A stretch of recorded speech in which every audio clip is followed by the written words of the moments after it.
saying? Today's stream, I just wanted to talk about Christ consciousness, the consciousness you achieve through allowing your the is it the cerebral fluid, the fluid that comes from your genitals and it rises all the way up to the top of your head. Once it gets there, that's when you reach the Christ consciousness. But I wanted to talk about that today. You know what I'm saying? Get down with y'all, let y'all know what it is, how you can achieve it, and shit, yeah, bruh. You know, if y'all ready, I'm ready.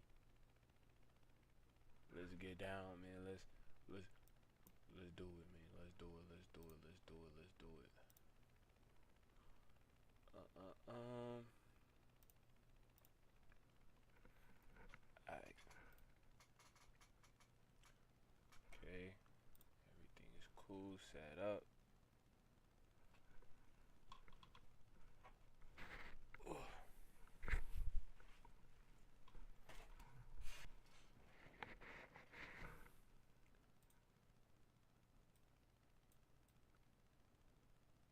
Okay, bet. Alright, bet. Let's do it, man. Let's do it. Let's do it. Let's do it. Christ consciousness explained by the alchemist. Now, when it comes down to Christ consciousness, I think I've only really, but as I'm learning, the stream is learning, you're learning, we all gonna learn together, and I'm gonna put in my 2 cents to relate back to my experience with it. Let's get into it, bruh.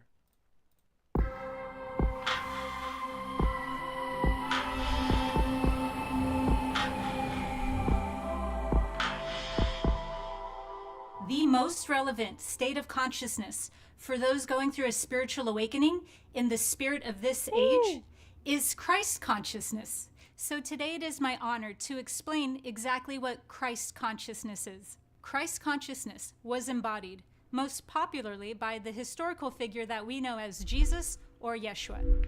But there are so many different versions of this Jesus narrative.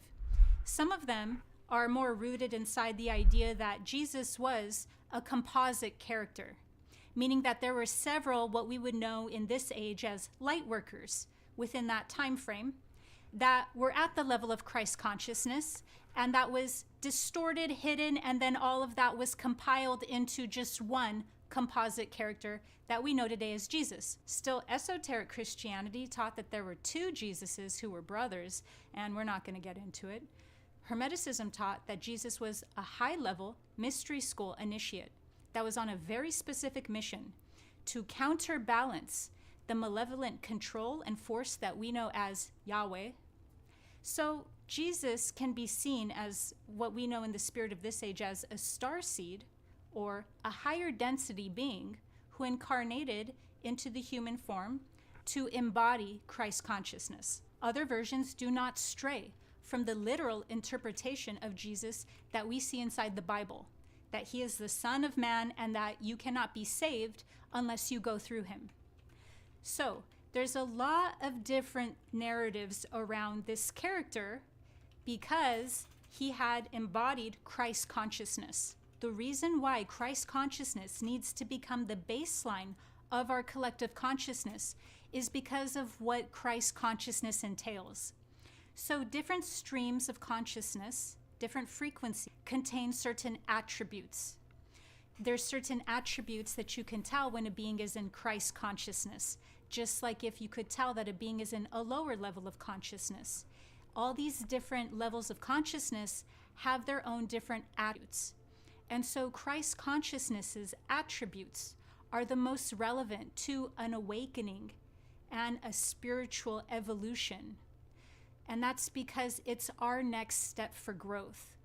So the Christ consciousness has the attributes of discernment, it has the attributes of an awakened heart center, and it has the attributes of Dharma and sovereignty.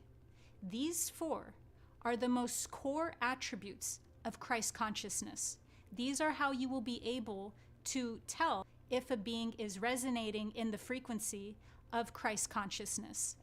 Now, in my video, The Secret Teachings of Jesus, I talk a lot about the state of oneness being linked to Christ consciousness. So I'm not going to really go over oneness that much in this video. You can check that video out if you would like to know more about oneness. But Christ consciousness is so important because of the discernment factor that it is.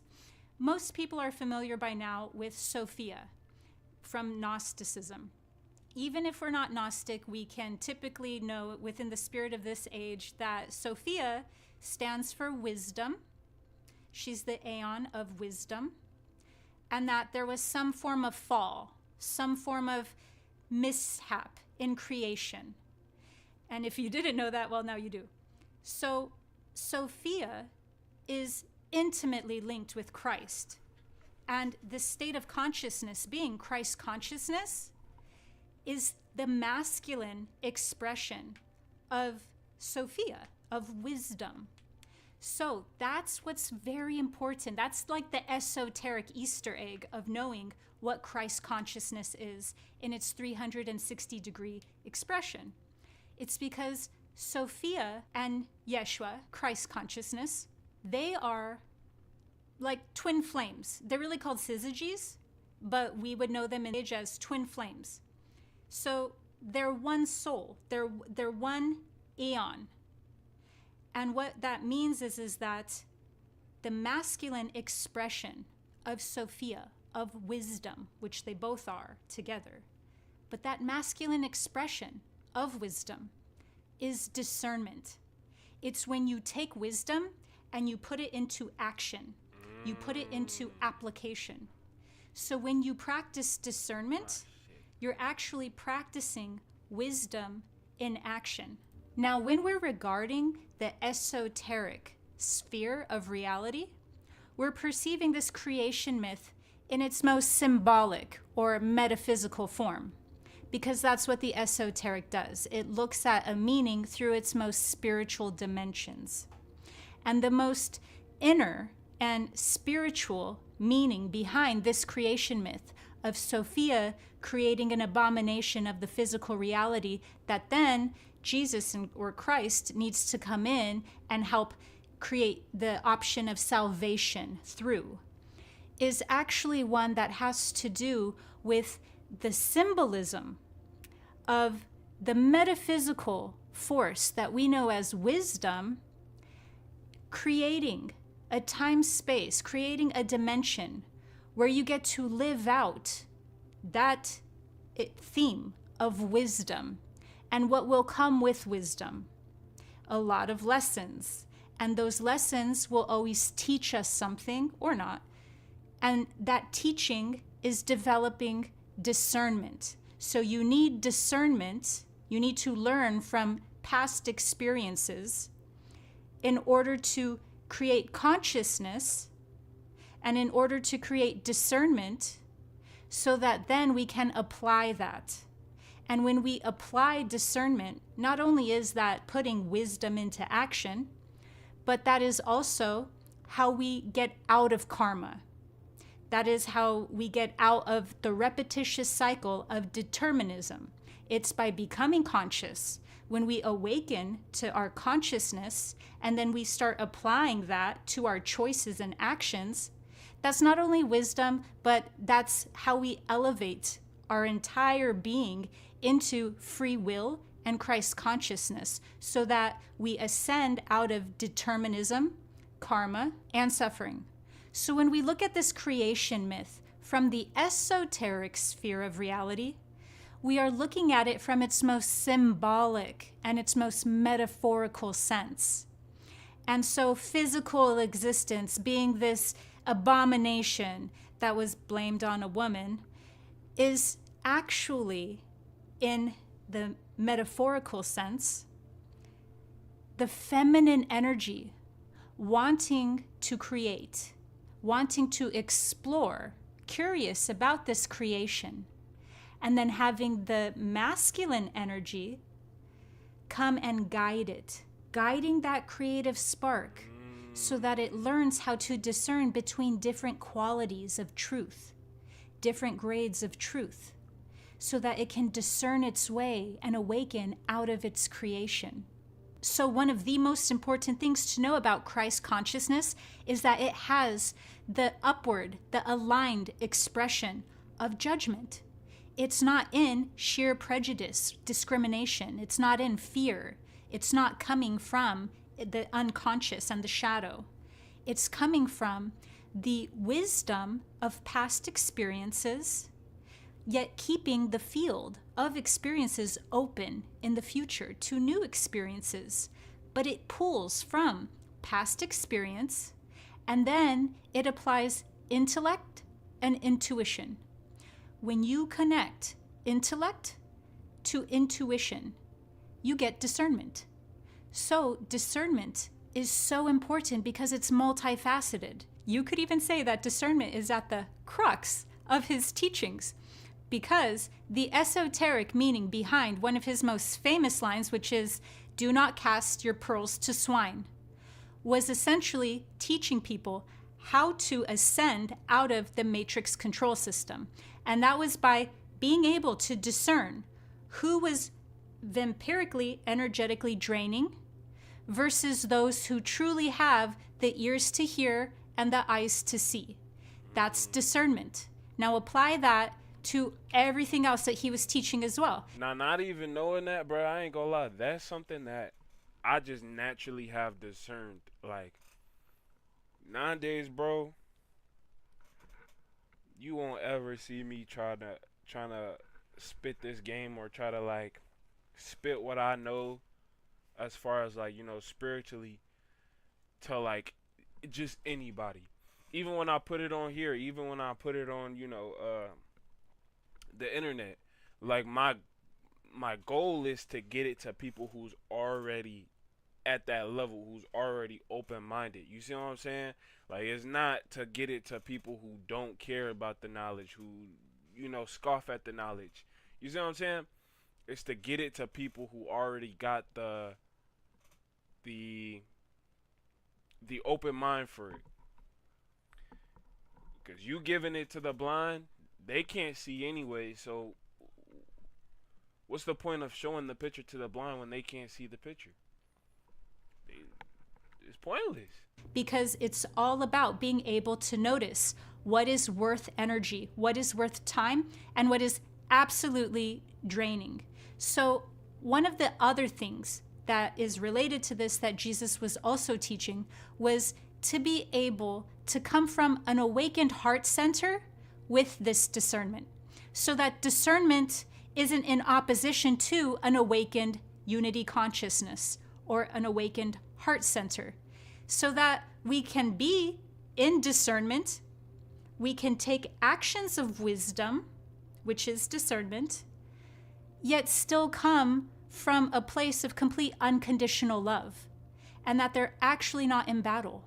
The unconditional love component. This is something I've been battling too. I'm gonna keep it a beam. Like, I'm wise enough and I have my discern. I'm wise enough to apply the knowledge that I have, but the thing that's really gonna keep it or make it stick is the love you have for it, the relationship you have for it. You just doing it, like, let's say, the best example I can give is, like, let's say working out, exercising, and let's say that I'm overweight and I want to slim down to a better body, or I want to become more healthier, and I have the knowledge to know that I need to work out to get a better body. And I'm wise enough to put to start exercising, right? But what's really going to stick, what's really going to make it become a habit, what's really going to make it like you're going to have a love for it is if you open your heart center to it. Is if you start to love what you do instead of hating what you do. Not hating it, but resenting it. When you don't have a love for what you do or a relationship to it, or like a personal, how do I say this? A personal, yeah, I say a personal relationship or a love for it, you start to resent what you're doing. And this goes for anything. Even if you have the wisdom, even if you know, damn, I should be putting this resonates with me, this knowledge resonates with me, and I should be putting it into action, you can still resent it and fall right off of it. That's what I literally just recently went through. Like, I know the knowledge, and yet when I put it to action, I end up resenting it because I don't have a love for doing it. I don't have a relationship while I'm doing it. You get what I'm trying to say? You gotta find the love to do it. You gotta find the relationship within doing it. Like, this benefits me, and I love that it benefits me. You get what I'm trying to say? It holds within it the ability to understand and see everyone as being a sovereign creator being, their source. So you acknowledge the God in everyone, but you still apply the wisdom to be able to discern what is for the good of all, what is for the good of the individual, what is the good that can come from any situation or interaction. So Christ... The way I see it too is like, okay, when it comes down to also like spitting game to people, like spitting this spiritual game to people, right? The way I see it too is like how she said, everybody is God. When you get to this knowledge, when you get to this understanding, you realize again, everybody is God, right? The thing that keeps you away from certain people, and the thing that keeps you away from, just being not unconditionally loved, but loving everybody, just being super groupie, just being super, oh, I love you, and the thing that keeps you away from that is realizing that God expresses itself in different frequencies and different vibrations. So you could be at this vibration, and there's a person at this vibration. That don't mean that they're not God. That don't mean that they're not God experiencing itself or awareness experiencing itself. It's experiencing itself at a lower vibration. You're at a higher vibration. Why would you come in and drain yourself to match this person's vibration? God is experiencing you at this vibration. Why would you come down to this vibration? You see what I'm saying? Or if you're on a different frequency than a person, if God is experiencing you on this frequency, why would you come to this person's frequency to be experienced? Like, you get what I'm trying to say? It's all God experiencing itself. But you, as an individual, as a sovereign being, don't need to be coming over to another person's vibration or frequency to, I don't know, convince them or something, to, talk. Like, it's just pointless. You get what I'm trying to say? You gotta stay consistent with the vibration that you're on, because that's the one that God is experiencing you through. That's the one that awareness is experiencing you through. Consciousness is able to rectify all of the duality that is contained within the lower levels of consciousness, and it rectifies that duality into paradox. So Christ consciousness is when we start operating fully from paradox and from nuance, because you need nuance to be able to activate discernment. If we don't have nuance, we won't able to fully be able to operate from discernment. That's what will allow us to see all of the different qualities of truth, and then be able to align ourselves with what the most true and accurate version of it is. And that is one of the most important attributes of Christ consciousness in mysticism. In fact, it is so important in mysticism that Christ is depicted as the middle pillar in the tree of life model in the Kabbalah. And the reason why Christ is the middle pillar is because the middle pillar is the only energy center that can go all the way up to Keter, or heaven. That is why Christ is the savior, or why you can only go to heaven through Christ. It's not literal. We need to embody the state of consciousness that we know as Christ in order to ascend into heaven, or unity consciousness. It's a higher state of consciousness. It's high vibes. So the middle pillar of Christ can be looked at as the middle way. It is the only pillar that can go all the way to unity consciousness. And it's in the middle of two other polar opposite charges, just like a battery. There's a positive charge and a negative charge. And either one of these extremes and either one of these polarities will lead a person into imbalance and lead a person astray from discernment. These two opposing charges are the Luciferian energy and the Satanic energy. So on one side you have predetermined materialism, and on the other you have escapism and spiritual grandiose. And so on one side you have illusion, and the other side you have predeterminism. And Christ is the energy that brings free will, because free will is so important to be able to navigate and discern and have that energy be able to go into the higher state. So we can also look at this as Christ being the spokesperson for Sophia, or the protector. The Christ energy is the one that descends into the third dimension material realm, because that's quite a pickle we got ourselves into. We're in base consciousness. There's nothing wrong with physicality. I'm talking about a base consciousness. And so Christ is the one that says, here, let's navigate, let's ascend into a higher state of consciousness, which is why this is the archetype that is depicted with being the savior. It's because you need Christ consciousness in order to navigate into unity consciousness. So Christ consciousness descends in order to clean up the mess, in order to integrate these two polar opposites, spiritual illusion, predetermined materialism. And so within the Christ, the awakened heart center, both of these energies become balanced, they become harmonized, which is also why one of the deepest and esoteric meanings of Jesus and Christ is that Christ is the rectifier, the harmony and union of the masculine principles and the feminine principles. So both of these two opposite polarities and extremes are depicted as the mind and the emotions. And when they're in an extreme and imbalance, they're expressed as abuse, fundamentalism and fanaticism. And the middle pillar, the heart center, is what rectifies imbalance. It's what rectifies abuse and fanaticism. So it balances and integrates those polar opposite extremes. And when it does so, it's transmuting them.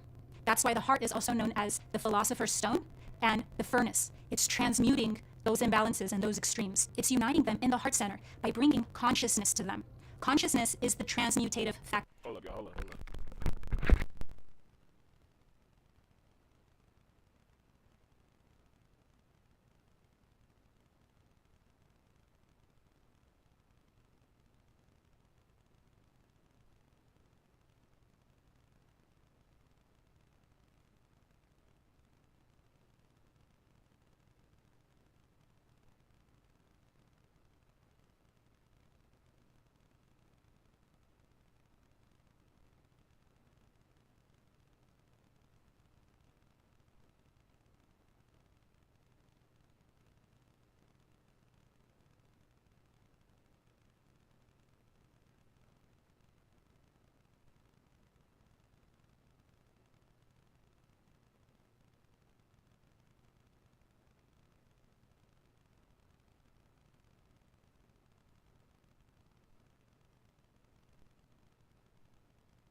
I'm trying to tell y'all, bro. It is too cold, bro.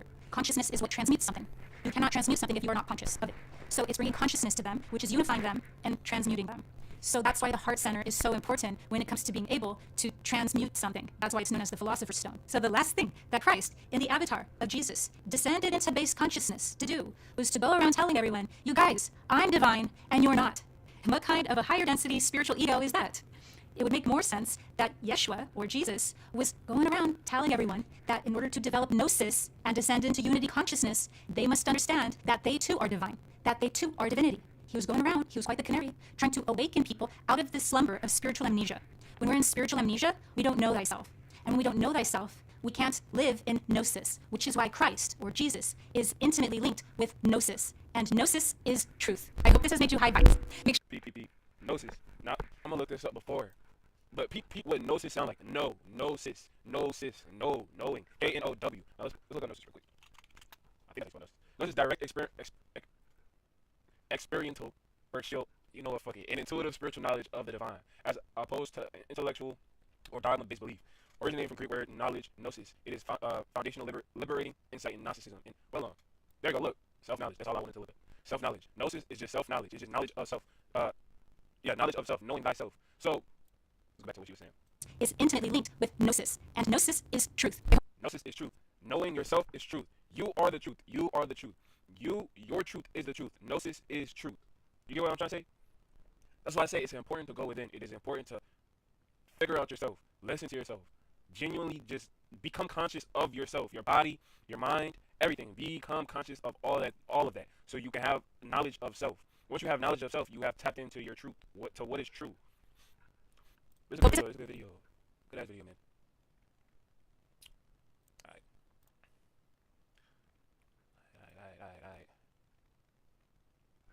But yeah, bro, the Christ consciousness, really, the way I see it is, it's just that aspect of yourself you obtain. It's the aspect of yourself that you obtain. It's like your higher self. It's the aspect of yourself that you obtain when you finally get away from believing that you are separate from consciousness. You are separate from unity consciousness. You finally get to understand that you are one with unity consciousness. And I don't think I haven't experienced Christ consciousness enough to be able to sit here and tell y'all how it really is. But when I experienced it, it literally felt like heaven. Like it felt like heaven on earth. All my problems, I wouldn't say they weren't there, but it almost felt like I was appreciative and I was grateful for the problems I had. all that was negative didn't really affect me. I wasn't reactive of my reality. I felt very confident within myself. Felt very assured of myself and of my truth. I trusted myself very like a lot. I had so much love for myself that I started to just love everybody that was around me. Like when I say love was the embodiment that I was feeling, love was literally the embodiment that I was feeling. Like I was literally like gratitude, love, appreciation was literally the I was embodying those things. And yeah, bruh, like I was completely detached from reality. I wouldn't say it was detachment from a place of like I don't want to live on the planet, but it was a detachment from where I was like, all that is here, it don't matter anyway. Type detachment. Like it wasn't really, it didn't matter. So it was like, I don't know. I don't know. I've experienced this shit once, and I've been trying to get back there since. But man, it was a beautiful experience. It felt great. I'll let y'all know right now. It felt amazing. But when you tap into Christ consciousness, that shit is like, it's like an overwhelming euphoria, and you're not high off shit. You just feel overwhelmed euphoria. It feels amazing, man. But Christ consciousness, man, shit great. All right, let's get to the next video, bro. How Christ consciousness can give you power by revival of wisdom. Stop at this video, man. See what we talking about. In this video, you're going to learn exactly what Christ consciousness truly is and how to cultivate this into your life so you can live a better life, create the things that benefit yourself and humanity, and ultimately to bring heaven on earth. This is the true way. If you're familiar with my work, you know that I'm pretty much obsessed with symbolism. Symbolism is such a massive topic, and it unlocks profound ancient wisdom that is hidden behind these layers of symbolism of the ancient paintings, symbols, and texts. So I was going through some Christian artwork and I came across this painting. It's a well-known painting called The Sacred Heart of Jesus, and it just blew my mind. What this is revealing about human consciousness and Christ consciousness, which is what Jesus represents. If you're not familiar with Christ consciousness, you should definitely do a bit of research on that, but I'm going to explain it today in detail. So when we look at this painting, we are looking at symbolism. We're looking at consciousness, a state of being, a state of living, a way of thinking, a way of feeling, and a way of acting in the world. As I've said this many times, we're all creators. We all create and generate reality. And you don't just have your personal reality, you have a collective reality. Your reality is affected by the collective consciousness. Depending on the collective consciousness' understanding of reality will also affect your life. We have a collective life and a collective experience. So Jesus, in this depiction here, is, in a way, showing us instructions to reach Christ consciousness, whether you see it yet or not. But I'm going to decode this for you. Your mind might be blown after watching this. Okay, so what is the meaning of Christ consciousness? What's the whole purpose of this? Very simple. Like I mentioned before, we have a collective experience on this world. And Christ consciousness is the natural consciousness that we all need to be functioning on to generate peace, love, and unity on the earth in this experience we call life. That's what Christ consciousness truly is. It's a state of being that we need to cultivate within our own self, within myself, others, and everyone in this life and experience, so that we can all live in peace and heaven on earth, what we like to call it. So that we can generate the best experience possible together on this thing we call earth, on this material world, this material dimension. The material dimension is simply just a physical dimension of thought. It's a physical outcome of thought. But that's a whole other lecture. So please leave a like, leave a comment if you have any topics to talk about that you wish for me to cover, and definitely leave a subscribe if you like my content and channel. So to go deeper into this, right, we've explained what Christ consciousness is and what it actually, will do to the earth and what it will do to reality and our collective experience. And it's also representing a profound understanding of self, a deep understanding of the true nature of self, the true source of self, what the self is, pure consciousness, pure God. We are all Jesus. Jesus is you, a physical manifestation of the divine made manifested physically, a physical manifestation of consciousness, okay, of spirit descended into matter. However, Jesus is a symbol that should not be worshipped, but something that we need to cultivate, maybe look up to, and cultivate within our own mind and hearts and actions. So he is someone that we should embody into our own very own being. We need to reach a level of intellect, the mind, a level of emotional understanding, and ultimately this creates Christ consciousness. Okay, now I know that was very, very vague what I just said, but I'm going to explain it a bit more. I don't want to give it fully away yet because you need some more information, more keys. So let's observe the top end of this painting. Jesus with this circular light emanating around his head is symbolic of the mind, of our thinking aspects of consciousness, the way we generate thoughts, ideas. The mind is also good at also ruling communication. It also rules what we give attention to. Okay, so this is symbolizing the mind of every human being. The mind is a very powerful center of consciousness located in the head. Of course, this is why Jesus is the head at the top with a circle around it, representing the mind. Now, to reach Christ consciousness, we need to purify our minds. Purification of the subconscious mind. The subconscious mind is the hidden aspect of our mind with all of our memories, belief systems, and everything we've ever experienced is stored within there. We have traumas there, we have bad belief systems that hold us back. So it's about reprogramming the subconscious and aligning the subconscious with higher consciousness, with higher understanding of self. Removing any mental blockages from the mind. Because in today's world, most people's minds, including myself before I purified myself, and I'm still continually purifying myself, that's not to say I'm perfect, because I'm definitely not. But what I was saying was purifying the mind so we can have a powerful mind. Because, like I was saying, most people's minds are not their own friend. They let their mind control them. They let their thoughts create negative influence on them, negative emotions. They let their mind destroy their confidence, destroy themselves. We do not want a mind like this. We need a mind that is our best friend, that receives powerful thoughts, that gives someone power. We do not want our mind taking away our power. Okay, so in this specific image here of Jesus, this represents a light mind, a powerful mind, enlightenment. The word enlightenment means light and meant coming from mental or mind. Light and meant. This means a powerful mind. Light is also a symbolic of knowledge, information. When someone's very intelligent, we call them a bright person. It's a bright mind. It's knowledge of self. So the mind is conscious of self. That's another thing. We need to be conscious. A lot of people are not conscious, including myself before I did this, before I woke up. Most people are not conscious of their actions. They're not conscious when they're actually awake in the day. They do things unknowingly. Are we conscious of our thoughts, emotions, and actions? What we're giving attention to in our mind? Because ultimately this shapes our experience.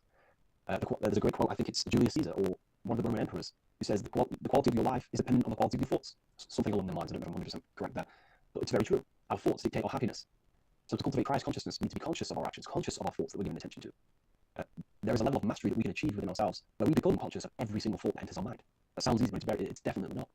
But that's a high level of mastery that we can achieve and cultivate within ourselves. So we're looking at a powerful mind here from Jesus, a powerful mind, a purified mind. And we purify the mind through affirmations, meditations, ritual work. Rituals are things we do every single day with an intent in our mind and an emotion in our heart to impress that state of consciousness into our subconscious, so we can slowly rewrite our consciousness and align our consciousness and sync it with higher thoughts and higher emotions. With love, we can sync our consciousness with love, which is ultimately what Christ consciousness truly is. We're now going to go into that now. So we've gone over the mind, now we go over the heart. Now notice, before we go into the heart, Jesus is revealing. He's pulling back the robe, symbolizing opening the heart, revealing the soul, the light of the heart. Our authentic self lies in the heart. Our pure intentions, our love, our soul needs to be shining through our heart. And our soul's unconditional love. Now, that's not to say that we can get corrupted hearts. We surely can have corrupted hearts, for sure. We can love sick and twisted things, and that's evident in today's world. People love killing people, people love hurting people, manipulating people, people love power. Now that's obviously an inversion of the natural state of consciousness for humans. When we're born with a natural state of love, of unconditional love for the self, for everyone else, for animals, insects, the earth. We love everything as a child. And not only do we love everything, we actually act upon this. As a child, we do not act on anything we know is not good. And I'm talking early stages of being a child, before we're indoctrinated, before the mind and heart become corrupted. We are pure. This is symbolizing this. Light represents also purification and truth. Because when you shine light on something, it's the truth. You see it. You shine it through the darkness. It reveals. So light, this is symbolizing revealing the light of the soul, of love consciousness. Holding love in the heart. True love. Not love for sick and twisted things, but true love for the self, the body, and for everyone else and all things. Holding love in the heart. There's a famous saying of keeping the sun in your heart. Keep the sun in your heart. It's a very famous saying.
What the sun is a symbol of love. What does the sun do? It gives abundantly. It all it does is give light, give uh, energy, power, light to the earth, and everything is feeding off this source. The sun.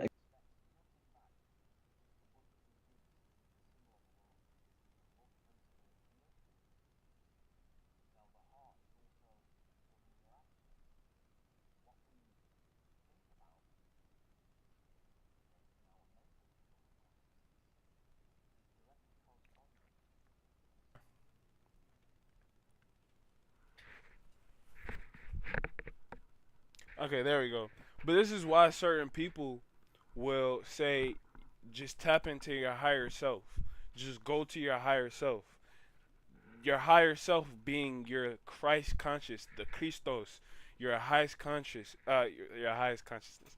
Your Christ consciousness is your higher self.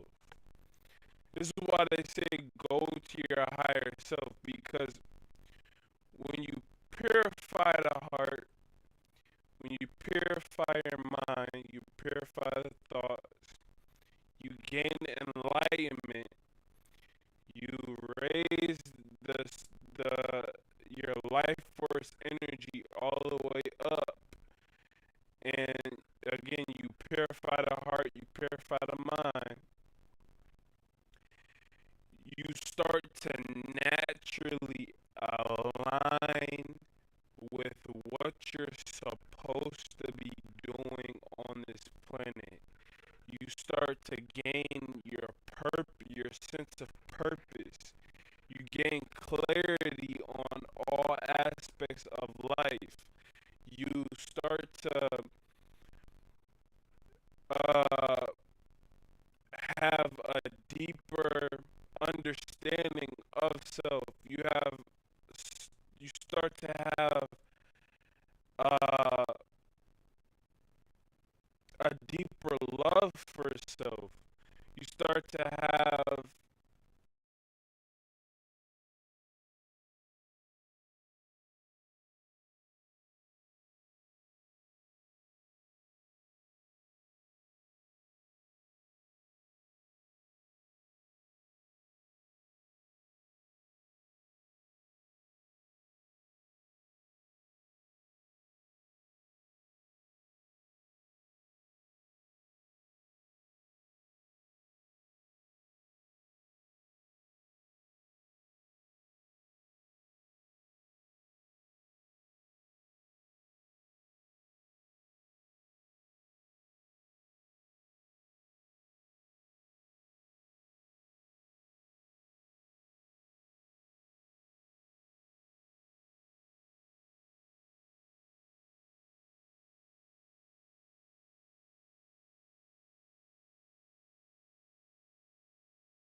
a deeper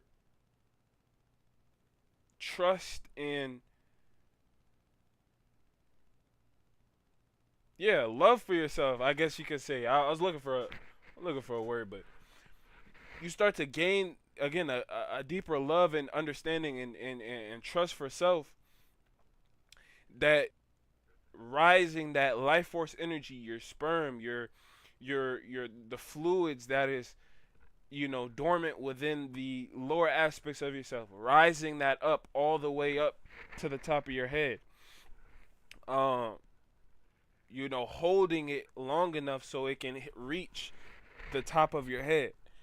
Um, but yeah, figuring out a way to get it to the top of your head, purifying your heart, purifying the thoughts within your mind.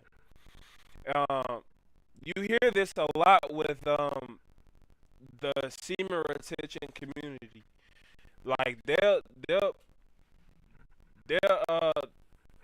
they reach Christ consciousness uh pretty easily because of the way that they do it. The way they obtain it is, you know, let's say you're a person that is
Radio, we receive thoughts based on what our mind is set to. That's why we call it a mindset. So, like I was saying, we receive thoughts through the very head. lustful, right? That We is the feel the demon that you emotion, then our battle. feet You take don't really action. have Thought, nothing emotion, else action. So the going body's on a with you. blueprint of You creation. don't really It's have, beautiful when you really negative notice thoughts this. as far as like So this you hate yourself unification or is about things of that thinking nature, but you're very with lustful. the love of the heart, which You gives might, birth to perfect choke action your in the chicken. world. You might, And this is you the know, state that we need to you're cultivate within always busted. myself and everyone in the world, so we can give birth to heaven on earth through action. Because ultimately the world is molded through action, physical action. And them actions are molded from thoughts and emotions. Now,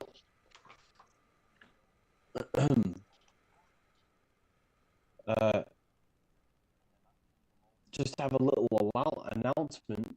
I am now opening 10 more spaces inside my symbolism masterclass. With 10 more spaces, you're going to learn about read this. What is the inversion of this consciousness? Well, that's what we call satanic consciousness. Satanism. Satanism on its Or true antichrist level is consciousness. the opposite, the opposing. And understand that the antichrist and Christ are just, they're just consciousness, bro. Uh, I don't want to dive into the antichrist consciousness because majority of the world, we already live in that consciousness regardless. But I don't want to give a blueprint to getting to that consciousness. It's not. We should honestly be trying to achieve this consciousness, the Christ consciousness. The Antichrist consciousness is not really something you want to obtain.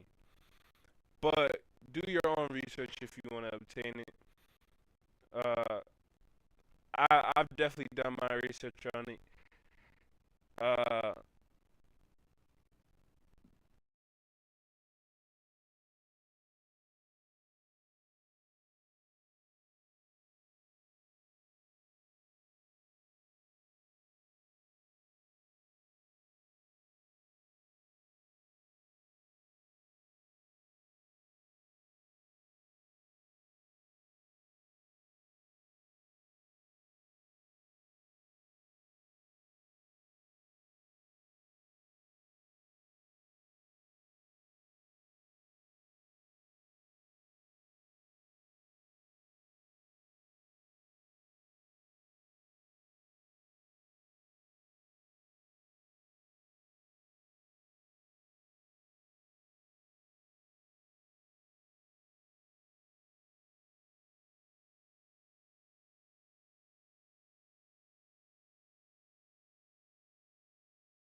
Majority of the world definitely is within antichrist consciousness or on their way to that consciousness.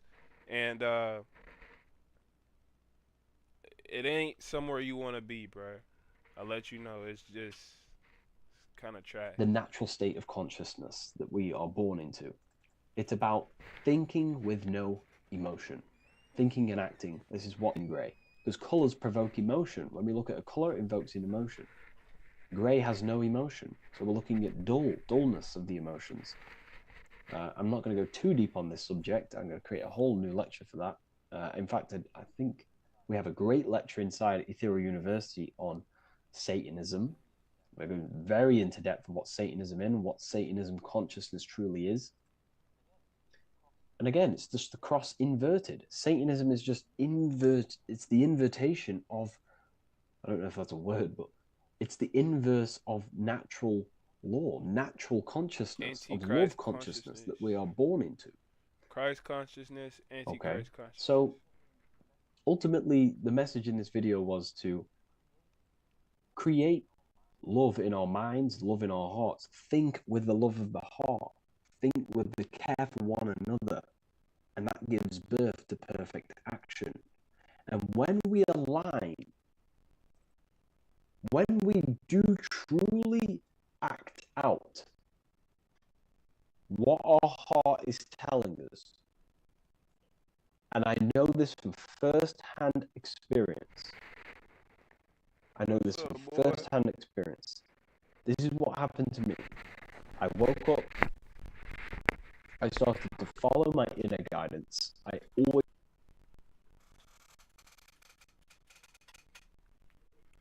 Look who it is.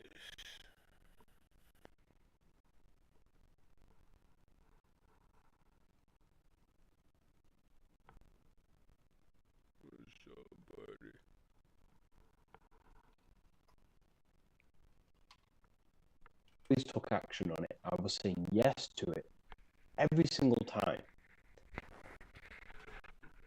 And it led me, this is, I'm getting goosebumps actually saying this. It led me to where I am. Like, that action, me saying yes to my heart, to that knowingness of goodness within me, was like a domino effect. And that domino effect, every time I did it, it was just opening more and more doors, not physically, but mentally. I was receiving more information. I was receiving more opportunity physically. My work started to explode on social media. Like, when you follow your heart and truly take action on what you know is good, it's like a domino effect that leads you step by step to where you're meant to be. And it's so profound and it's so, beautiful. And I'm telling you this from firsthand experience. This is ultimately how you kind of unlock your purpose in this physical world as well. So not only is it going to create a better world, it's also unlocking your true soul form and soul purpose while you're here. It's very beautiful. So I thank you, everyone. Please leave a like, comment, and share. And Yeah, bro. But baseline, the Christ consciousness, all it is just, again, a deep love for yourself, a deep love for everyone else, and a deep love for everything around you. You have a deep love for self because, not even because, but you have such a deep love for self that you go for the things that you're asked for. You go for your purpose. You have a deep sense of purpose. Your actions and your thoughts all align. Uh, your actions and your thoughts all align with a deep sense of love. Love for yourself, love for everybody around you, and love for everything around you. You have a deep sense of love, and you move off that. That's what he's explaining here in this Christ consciousness. That's baseline what it is. That's what the heart. That's why the heart is shining. It's shining bright, and he's revealing it to everybody. Uh, Showing everybody that he has love for everyone, love for everything around him, and love for self. It being within him. Um, and the opposite, antichrist consciousness, which is just you moving and you taking action, and your thoughts are all revolved around, I guess you could say, hate. Remove. Excuse me, nigga. Ah, damn. But yeah, it's all revolved around hate. It's from a place of not having love. No love for self. No love for people around you. No love for everything around you. You're moving, and your actions and your thoughts uh are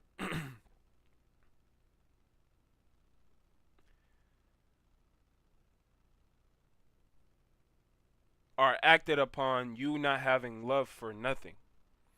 Not even yourself. You see what I'm saying?